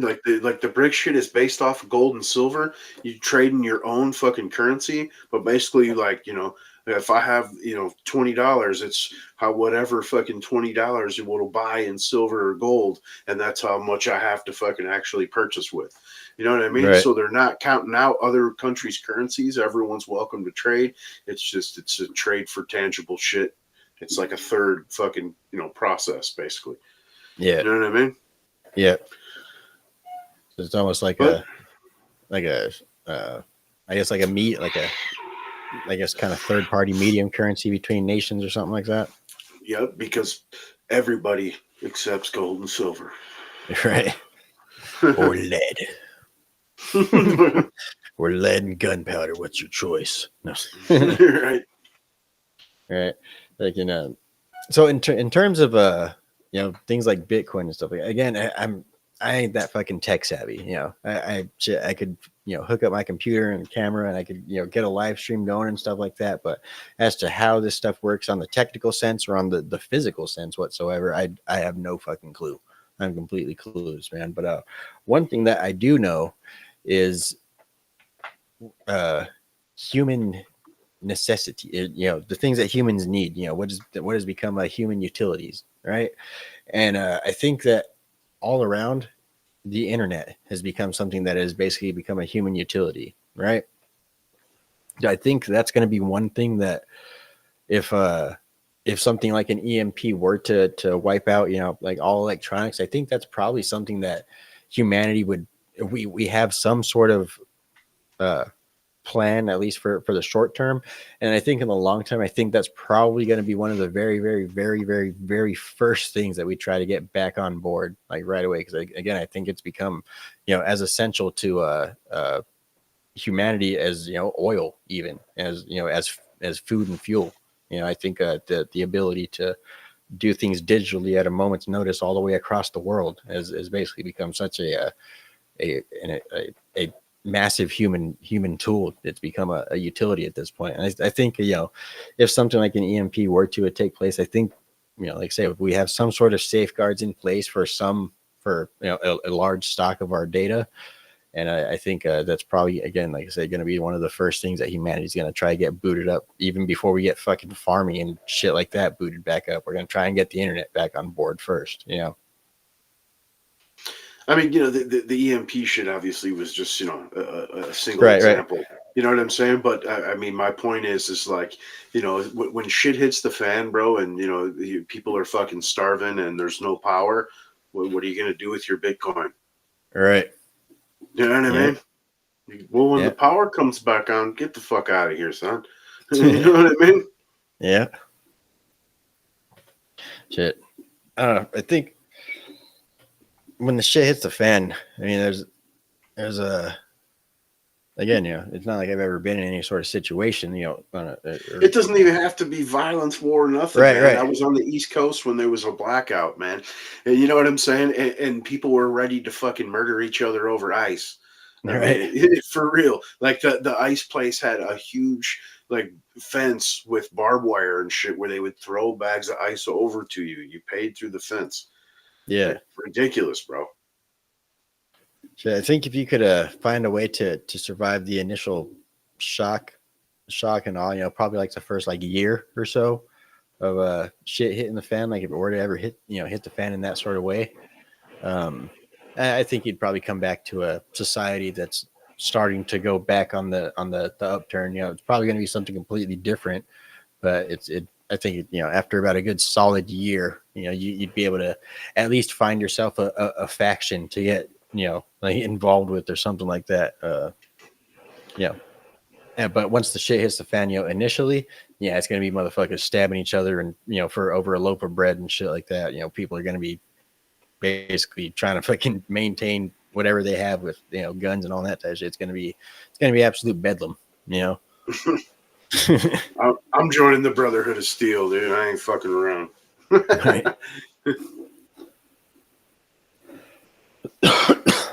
Yeah, I don't know. You'd like to, like I said, with how advanced society is, I think it'd be an awful lot short of I think it'd take an awful lot short of in a mass extinction moment to really set us back very far. You know what I mean? That's why I say like a lot of this. I mean, it's obvious. All this stuff is planned by governments, by fucking mass corporations, by world economic forums, by fucking by all of these giant conglomerates of power. All this stuff is planned, and it's planned for a reason.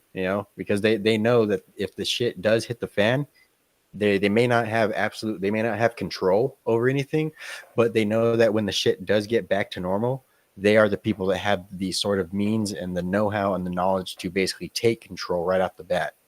So basically they're destroying it for a reason, because they know that once they just got to lay low for a little bit, and then they're going to come back to a total control. It's going to be fucking Zuckerberg Americas, dude. Yeah, something like he's gonna come up out of his Hawaii bunker and run the joint. Yeah, it's not America anymore; it's Meta. Yeah, it's not Earth anymore; it's Meta. Right. Good shit. Yeah. I honestly do think that's what the the plan is. I think that's what a lot of this, destabilization is, the intentional destabilization. I think a lot of the nationalist populist movements that we're seeing all over the world, I think that's grassroots and organic, especially with all the intentional stuff like the mass migrations, going on all over the world, the lawlessness in major cities, basically all the Biden administration policies, that we're seeing, implemented in a lot of these European nations too. And that's why we're seeing a huge populist uprising stuff, is basically because, that's, the populist stuff is organic, but the rest of the stuff I think is an intentional, demolition. Like I said, I think it was always meant to happen. They knew that it was always going to happen. They knew that that society is not going to continue riding in this sort of world order for very, very long. And so basically, like I said, they just wanted to, make sure that they fucking stack their fucking ships up with gold and make sure they fucking stab this ship on the way out. Yeah, I mean, fortunately, it's the smallest percentage of the goddamn population, and right. All it takes is fucking for people to recognize. But it's unfortunate that it takes real fucking tribulation for that to happen. Yep. Yeah, like fucking, like old Yuri said, man, they won't recognize until fucking boot comes fucking to smack them in their fat bottom. Like, and not until that moment will they know, But like you said, there is a lot of people waking up, as we've talked quite a bit. You don't ever see anybody coming to the realization, like, you know what, Biden is actually a really great president. Like I don't know why I wouldn't vote for Biden before. You know what? Like Trump's fucking stupid. That's the one that we should be voting for. Nobody says that unless they're speaking ironically, of course. But we're seeing every single day, like I said, people like Michael Rappaport basically saying, I was wrong about Trump. Where we're seeing a lot of the people, that the culture is basically shifting in our direction as well. We're seeing a lot of this woke stuff die in an organic way. As we mentioned before, you don't need fucking Ron DeSantis to get in the federal government and start a federal war on the woke. Bad ideas will die organically, as we're seeing with fucking woke and all this ridiculous shit. We are winning. Like I say, the only stuff that they really have left, their means of legal, lawfare and all that, it's falling through. All that they really got left is brute force. It's which is honestly the most effective as well. It's brute force is by assassinations, by implementation of police state tactics and stuff like that. Actually starting civil unrest and civil conflict between different armed factions such as the Border Patrol and the National Guard of Texas. Right? Basically the planned destabilization stuff. That's the only way that they have left to win. And so I think that's what their plans is. Plan destabilization is always the plan for fucking, definitely the political left. It's been for fucking many decades. That's all fucking, communist fucking shit right there. Man rules for radicals. You know what I mean? And that's definitely not anything new or something that has not been known. You know what I mean? It really isn't. It's just, the vast majority tend to want to close their eyes to that shit. It's become taboo to speak on religion or politics in regular society. And just like anything, if you don't fucking speak on it, it's kind of lost from, frontal consciousness. You know what I mean? Yeah. It really is. But it's always been known. I mean, that's, McCarthy pointed it out. I mean, you can go even further back, I'm sure, Yeah. But you're right. That is what they have left. But there really is people out here saying that Joe Biden's a great president and he's doing a great job. I mean, Bill Maher, and you watch his show and half of his guests, and all over the inner zones. I mean, I get comments regularly on videos, shorts, shit like that, and people are on there like, Joe Biden's doing great. And of course, you get the foreigners that can barely put together a cohesive sentence with the. You guy have great president, greatest in world. You know what I mean? And it's like, what? I like you, Joe Biden. Yeah. Right. We love you, Joe Biden. Right. Yeah, I kind of want to go down and like, you know, fucking obviously probably not gonna do it, but I go down and like interview if I can like the chief of border patrol or something like that. Like, all right, so I'm here with the chief of border patrol, and I just have some questions that all the American people are dying to know. All right, question number one: do you prefer using peanut butter and jelly, or do you prefer ham sandwiches? Question two: when you're making your peanut butter and jelly sandwiches, do you do peanut butter on one side, jelly on the other, or do you make a proprietary mix of the two and then put them together and then slap it together? These are the questions that basically we understand that you guys are up to right now. So, as far as we know, officers have been taken off probably of fucking smack you and bring the dogs out and fucking. Right. They don't got time to fucking chase fools at the border between sandwiches, but they do got time to stick the dogs on your ass. Right. If I do it live though, man, people will put my face on a shirt one day. Right. He's fucking fighting for our rights, bro. He's calling them out, culture jamming them. They didn't have to attack him like that, bro. I'll put my face on shirts one day and fucking rip. Right.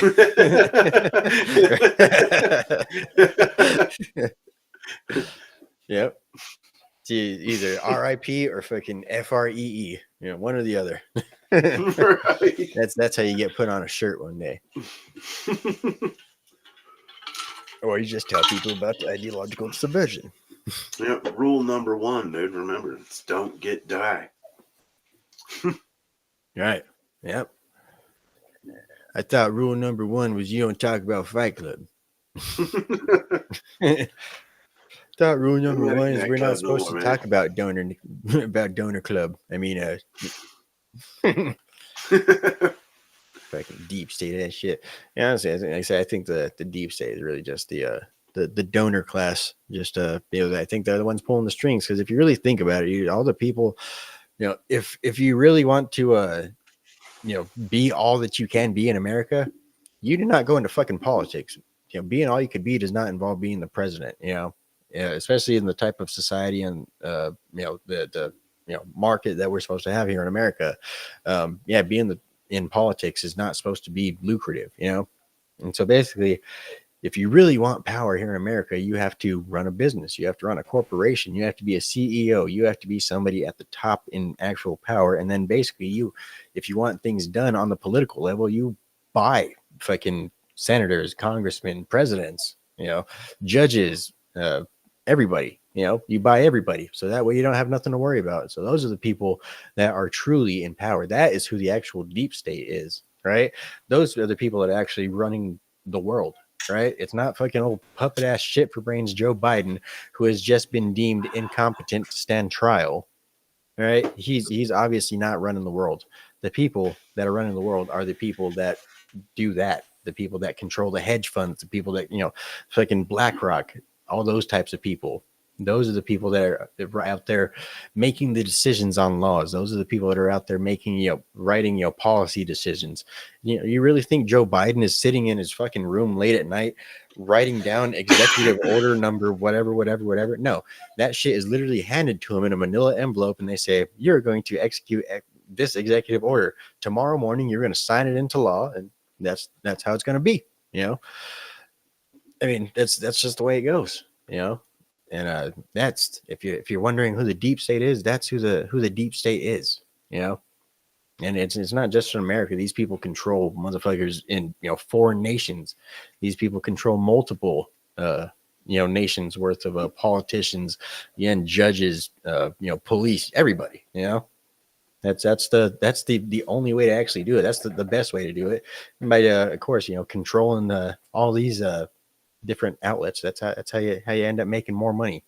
You come to a point in making money that again, this is all theoretical fucking conspiracy theorist info it has stuff, but I'd imagine you'd come to a point where you'd made so much money that you would never be able to spend it within 10 lifetimes. So in which case, money is not an option, or money is not an object anymore. What you want at that point is power, and that's ultimate power at that point. I mean, yeah, it's that's always the fucking end fucking motive seems, man.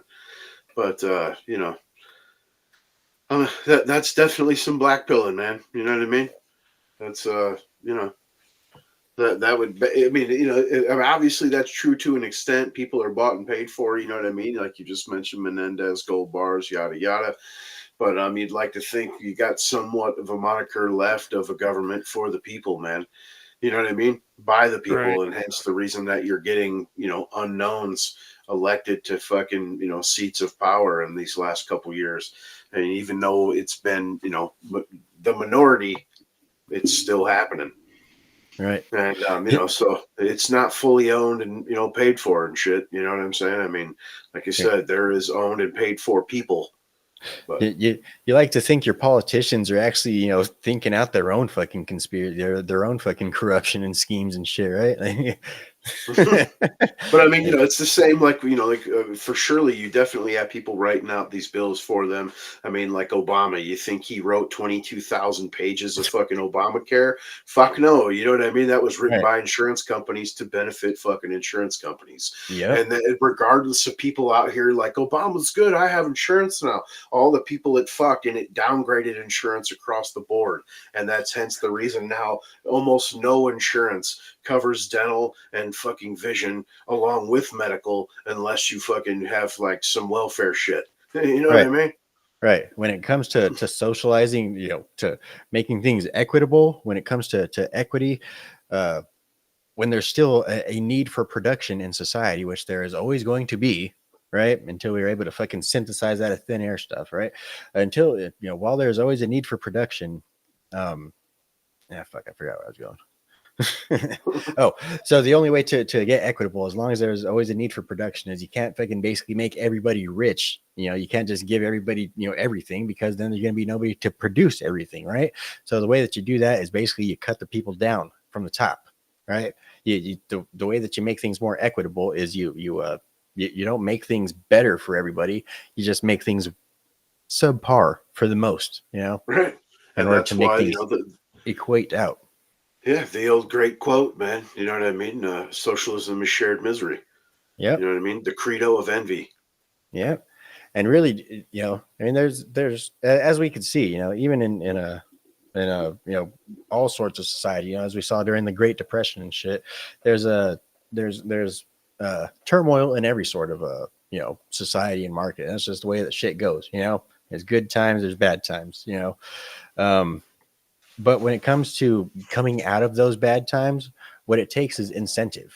What it takes is people's thoughts and dreams and want for something better, right? That does not exist in a place where everything is socialized. Your want for something better only goes to society. If you want to produce more, if you want to try harder and work harder and be the best that you can be, your reason is because you want to give more to society. In a capitalist system and an individualist based system, you want to work harder, during hard times and stuff like that. You want to work harder and, all that, and be the best that you can be, because that is going to get you farther. And the farther that you get, the more that you could build up and climb higher and higher. And then that's basically how a capitalist society pulls itself out of poverty. That's basically how capitalist society is able to ride those waves, as opposed to basically going into bad times and then the government just pointing the blame at everybody else and things just going to shit and fucking Stalinism. And you've seen the tale. It goes time and time again. Every single time they try it, it's the same story. In a socialist society, even if you want to try hard to benefit yourself, you're not going to. You're going to pay that to the government whether you want to or not, because that's fucking an actual socialist fucking structure. You know what I mean? And the difference is in a capitalist society, you can pick yourself up out of the mud, and fucking a socialist society, you're ground into the fucking mud. Yep. Yeah. But sure, the tables are definitely turning, man. Like I said, with that the whole Tucker interview, that's some big stuff. That's not just a small interview. That's not just some video on the internet, dude. That's gonna go down in history, man. That's a major interview. Yeah. Unless you listen to the other so-called journalists, every other person, including Biden, that's been with fucking Putin as heroes, and journalists, Pulitzer Prize winner journalists and shit. But with Tucker, it's treason. Right. Right. Yep. It really is, does go to show, the very, very apparent double standard that we have in today's American society. And it really does, just go to show, it really does ring true that societies do start to make their wildest and wackiest, laws and decrees just before collapse. Yeah. Yeah. Yeah, and the more plentiful the regulation, the more corrupt the state, man. And you see, it's Joe Biden. This admin has just absolutely wrecked in hundreds of new regulations. Well, if you remember in the Trump thing, it was all a protest about deregulation. He's going to make your work safe, unsuitable. He's going to kill all the fish. But with deregulation, and it's let's just let the fucking machine do its job. Yeah. It's one thing I'm upset about, man. If anything, during this entire 4 fucking years of goddamn Joe Biden, I wish I could still stop getting fucking overdraft fees. That's the one fucking promise I wish the motherfucker could have kept with, man. Like, I'm tired of these fucking junk fees from fucking banks and all this bullshit, again, I understand, that's how they make their money and all that shit. But I mean, it really is, kind of fucking, predatory. If I don't have the money in my account, don't approve the goddamn fucking sale then, Right. And it's really that simple. That's really not even how they make their money. You know what I mean? Right. They make their money with their fractional fucking, system that they fucking, just create numbers off of your money to loan out. Yep. And at this point, it's not even fractional. It's fully just imaginary. Yeah. And now they just, it's it really is monopoly money. Yeah. Yep. Good times. And that's really like I was talking about earlier, with the economic gap that we have here in America. That's why it's growing, because basically the elite people at the top, the only reason that they're able to make, money hand over foot is because of the fact that they basically, they own these large corporations, they own these businesses, they own all these, essential, Amazons, all this and that type shit, and so basically they have money making machines. So the more money that they fucking generate and shit, the more they're able to grow. Meanwhile, we have fucking spending fucking needs. We have basically consuming issues to the point where we can't afford to feed our families. Where consumer prices have gone over the top, and basically like I said, business is booming. Things are going great for businesses and shit, but again, the price for the guy at the bottom, for the blue collar worker guy, those are the people that are suffering the most, and that's, like I say, it's eliminating the middle class, and it's basically pushing the middle class all the way down to the bottom, and that's again the main goal. And it solely boils down to, obviously fiscal irresponsibility, the spending of this administration. People like to say Trump spent this, you remove COVID, and that's a massive portion of any spending during his tenure. Joe Biden is about to go down as one of the highest spending presidents of all time in one term. And, it's not about intake. They keep talking about where we're going to raise taxes on, the rich, yada, yada, when in reality, anyone out here knows you're actually paying more taxes. It's just not rich people. But with the spending deficit, why Biden's telling you he cut the deficit by $1 trillion, it's actually for 2023 fiscal year, $2 trillion deficit added. You know what I mean? And so taxing everybody at 100% wouldn't cover that. Right. And that's what's destabilizing fucking America is the debt. That's why other countries don't want to fucking do business with us. That's why they're trying to get off of the addiction to the dollar, so on and so forth. And that's another reason to fucking be out here bombing countries and trying to sell weapons. But again, like I said, hate to fucking throw the black pill and shit again.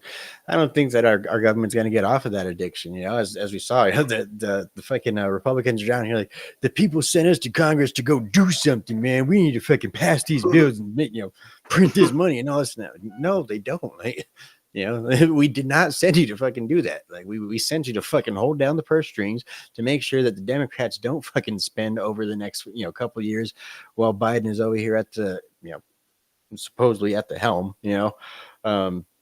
Basically no. your job is to go in there to basically get impeachment inquiries, to get fucking, Hunter Biden to come appear before Congress and all this and that type shit, to, set up special committees to go ahead and investigate the Biden crime family.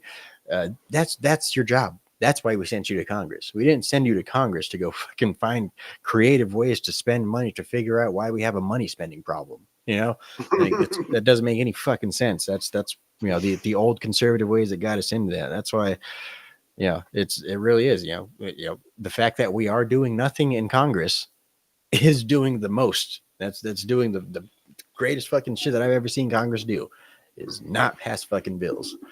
Right? Yeah, the shutdown's good for the country. Like they try to convince you that the COVID shutdown was good for the environment. Well, the government shutdown would be good for America's. And, really, any day not spending is a good day. And the shit you're speaking on was Langford. And that guy, their idea of you sending us here to do something is to cuck on every issue, but stay strong on the war funding. You know what I mean? Right. They really are just out of touch with the average American voter, which does kind of make me wonder, because a lot of these people are from deep red districts, and again, I think it's just those, the people there, it's such a given that, basically if you are not hand selected by, the RNC donors themselves to basically take this seat, then you're never going to get in there. If you don't have a bought and paid for opinion, then you're not going to get into that seat, because it's so fucking deep red. We don't give a shit who you are. We could literally throw fucking Ronald McDonald, in, and they're going to get voted in as long as they have a fucking R next to their name. That's all that matters in these deep red states, or in these deep red districts. And so that's one thing I think is going on with a lot of these, Republicans that are just so out of, they seem out of touch, but it's really just because they know that they're going to get reelected no matter what. So they're beholden to the donor class and to the military industrial complex, and basically to the neocon agenda. Yeah, but it's the same with the left. You know what I'm saying? I mean, it's vote blue no matter who. You know what I'm saying? And people need to stop doing that. I understand party affiliation and whatnot, and I also understand principle, but that principle should also entail voting on character rather than lies and slogans and party affiliation. Right. Yeah. Yeah. Or fucking who you get your donations from. Right. Yeah. Really, dude. We talk about Russia being a fucking oligarchy all the time. I think we're. Yeah, it's the fucking pot calling the kettle black, Yeah. Yeah. It's definitely a corporate mesh of despotic fucking heat, dude. You know what I mean? Yeah. And that's another thing that basically like I think you were saying earlier, Putin was basically alluding to is Joe Biden's not making these decisions. It's as Tucker basically said, it's the deep state. Yeah, he's a fucking puppet. And that's why you see, like, when you get these people that sneak in, like a Gates or what have you, that are grassroots, funded in America First, they're fought by their own party. Right. You know what I mean? That's the exact reason. Yep. Yeah, they're smeared in every which way that they can, Yeah. And that's why it really is it's I guess it's a win and lose situation with politics becoming pop culture. There's a lot more people are starting to actually pay attention to these grassroots candidates and stuff, and they're not just voting for the establishment person with an R next to their name. At the same time, people are politics becoming pop culture and stuff. People are starting to realize a lot of the shady shit that the Democrat and the establishment Republican politicians have been up to for the past several decades and stuff. And so that's another positive. But then I guess I forget what the other one was, but yeah, I guess I'm getting pretty damn stoned. My mouth's getting dry. But vote out too, plus work early, all that. All right. But yeah, it's like I said, it's definitely a positive and it's a positive and a negative. It's a positive because again, these grassroots, people are starting to pay attention. Things like Matt Gaetz and Anna Paulina Luna can actually, take place. Right, because people are starting to pay attention. But at the same time, we're pretty damn close to civil war right now here in America. So I mean, it's double-edged sword. Like I said, we get Anna Paulina Luna, but we also get civil war. I mean, it's decent trade, I guess. we'll right, take it. Sure, if you were hunkered down with her during the battle, you know what I'm saying, it'd be great. But definitely not that good of a trade-off. But but it's a sad thing to see, man, because you want to keep repeating, and it's repeated several times, and our framework, it's a government for the people by the people, and that's exactly the people that it's speaking about, grassroots that's supported by their actual district and not gerrymandered into a position. Yep. Shit. Our society has just gone into an age of opulence and decadence. Basically we don't pay attention to shit, and everybody's just focused on their fucking own individual bullshit and pleasures. Nobody actually pays attention to what the fuck's going on around them anymore. Phones, Twinkies, and cheese sticks. We're out of here, bro. Right. Yeah. Well, that's about all we got for you guys tonight, man. Again, it was a pretty wild week. Pretty crazy shit going on this week here in the old US of A, man. We'll see what next week has in store for us. Again, election year, definitely some crazy shit going to be going down within the next few months. So if you guys are not already subscribed to both of these, to both of our channels, make sure you guys hit the description below. Check the links. We're all over the damn place. Follow us on X. Follow us all over the damn place. Right. Anything you want to say before we start heading out of here, man? No, man. Hope everybody has a good weekend, and think for yourself while you still can. Smell you guys later. Right. Yeah. Peace.